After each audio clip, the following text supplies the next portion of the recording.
Thank you for your great question. Would you repeat it for everybody, please? You said, I told you not to think too much about it, but... Well, if I don't think about it, there's a paradox here, because if I don't think about it, I can't follow at all. And I start tensing up more, especially in my feet, trying to stumble around to follow you. Stumble around, follow me, yes. But if I go blank, I do feel more relaxed, but then I lose track of what I'm doing with you. Yes. So there's this dichotomy there that I'm struggling with.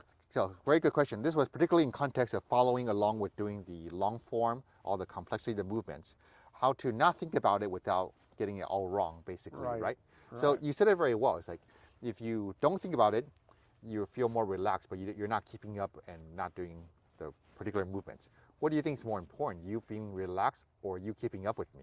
The whole purpose for me is to be more relaxed. That's why I come here. Yeah. So yes. So the goal is to be more relaxed, more free in the way you are.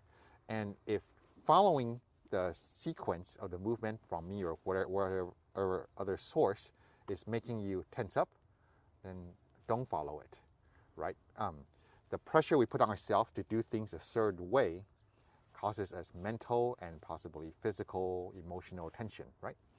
And so, to put it in a more general way, your goal in Tai Chi is to be balanced, relaxed, free, having the experience of the quality of Tai Chi in your body, in your mind, in your spirit, right?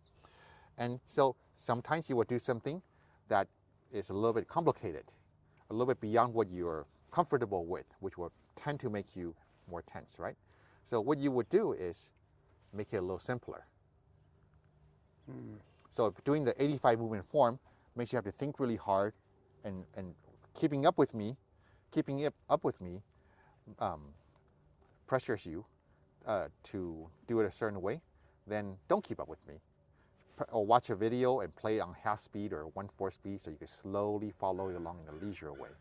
Or if doing 85 movements period stresses you, then don't do 85 movements. Do your 5 favorite movements. If even one movement, you're like, oh, what's happening with this hand? What's happening with these fingers? Where's my elbow going? When does the back rise and sink? If all of that makes you tense, then make that simpler still. You can just start with, okay, so there's this turning, so let's just practice turning while maintaining the quality of Tai Chi I want to have. Okay, that feels okay. Then how about the rising and the sinking? Just rising and sinking. Okay, then can you rise and turn? Sink and come back. Can you rise and turn and expand? Can you sink, come back and contract? And you could just add little bits and pieces of it one by one. And even if you haven't finished building your Lego set, it's still an enjoyable experience. But if you're pulling your hair out along the way, that's no fun, right? We want to have a good time doing this. This is why we do this. So you just do a little bit at a time, whether it's just one hand, don't worry about your body. 2 hands, don't worry about your body. 2 hands plus rotation, bit by bit, as long as it's enjoyable, comfortable, and has that quality of Tai Chi that you recognize. Does that make sense? Yes. Is that sufficient guidance for you to work on? It's a good first step for me. I can see that. The only other thing, when you were speaking earlier about not allowing distractions to occur, I noticed that when I closed my eyes, I didn't have any visual distractions of everybody else moving and you moving. I wasn't trying to perform for anybody else. I wasn't trying to follow you. I was able to feel it much more. I'm a visual person, and so once I see the visual, I get distracted. Is it okay to close the eyes and to visualize what I'm doing? It's totally okay to close your eyes and visualize what you're doing. And when you can do that to be second nature, eventually you can open your eyes and start doing it, right? Like when you say you were watching people and it was distracting you, so to speak. Let me adjust your microphone. It was distracting you. But eventually, like, you can drive your car without being distracted in a dangerous way, I think, right? Yeah, I hope so. Yeah, and there's lots of things we see.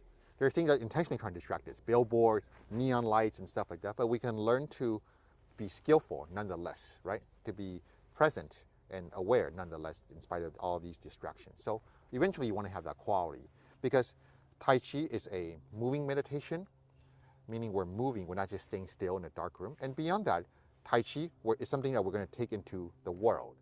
It's not a practice where we close the doors, have our favorite candles and soft music playing, and we can really be peaceful. It's that we're going to be peaceful in life, really out there. And not only that, it was a martial art. So you're going to have this peaceful quality in the face of adversary, in the face of opposing intentions. So you're going to become not distracted by any of that at some point, and to really be this way no matter what anyone does. And when you have that capacity to be present and be yourself, be the way you want to be no matter what's happening, then you've accomplished something really wonderful for yourself through your Tai Chi practice, haven't you? Oh, yes. Yeah. Okay, does that answer your question? Yes. Okay, thank you very much. Thanks for asking the great questions. Thanks for watching.